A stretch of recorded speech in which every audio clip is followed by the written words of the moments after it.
सब पिछड़े व्यक्ति और दलित और गरीब लोग थे, उनके लिए रो रहे हैं। लेकिन ये व्यक्ति आतंकवादी नहीं था, ये व्यक्ति बदमाश नहीं था, ये व्यक्ति क्रिमिनल नहीं था, इसका बैकग्राउंड क्रिमिनल का नहीं था। नया जो है एक ये बन गया है कि ब्राह्मणों को गाली देना है, तो ब्राह्मण को गाली देने का मतलब कि सनातन संस्कृति को कमजोर करना। तो ब्राह्मण को गाली यदि दिया जा रहा है तो ये कहीं ना कहीं सोची साजिश है। कौन अपमान कर रहे हैं? जीतन राम मांझी पे सवाल है।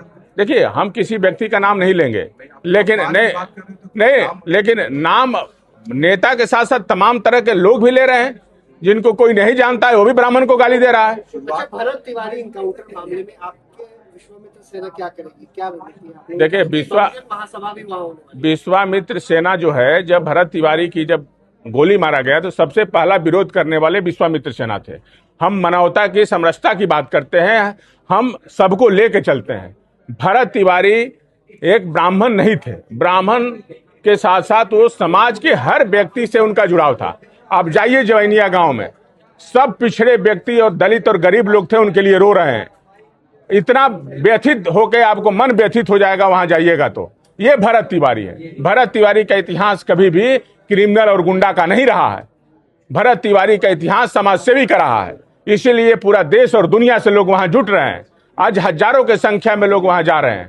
तो भरत तिवारी जो है एक ब्राह्मण नहीं थे, वो सबके लिए समान रूप से काम करने वाला व्यक्ति था, जो सबके लिए मरता था। सुबह शाम उस गांव में जाता था, पूछता था कि आपके घर में खाना बना कि नहीं बना, आपके घर में लाइट आया कि नहीं आया, आपकी पानी की समस्या कैसे दूर होगी।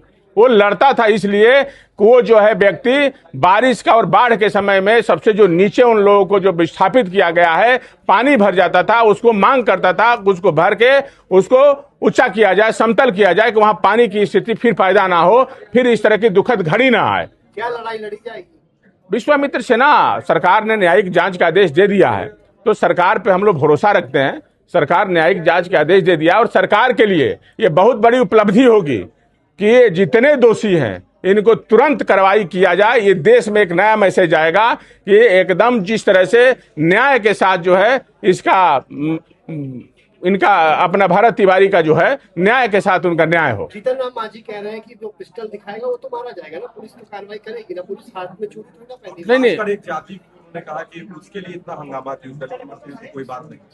क्या दलित मरते हैं तो कोई बात नहीं होती। दलित मरते भी हैं तो उतना ही दुख है। हमारे हिंदू भाई है, हमारा सनातनी है, हमारे लिए उतना ही दुख है, हमारा भाई है।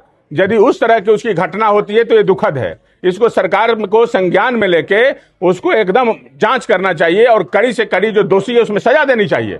हम ये मांग करते हैं। ये हम ये नहीं कहते हैं हर व्यक्ति जिस तरह से घटना उस व्यक्ति का होता है सबको उसी तरह से सजा मिले जो उसमें दोषी है। लेकिन ये व्यक्ति आतंकवादी नहीं था, ये व्यक्ति बदमाश नहीं था, ये व्यक्ति क्रिमिनल नहीं था, इसका बैकग्राउंड क्रिमिनल का नहीं था, सबको सेवा करता था। क्रिमिनल को आप करिए ना, अच्छी बात है, सरकार पहल कर रही है, क्रिमिनल गुंडा को जिस तरह से काउंटर कर रही है उसको हम सराहना करते हैं, ये बहुत अच्छी चीज है।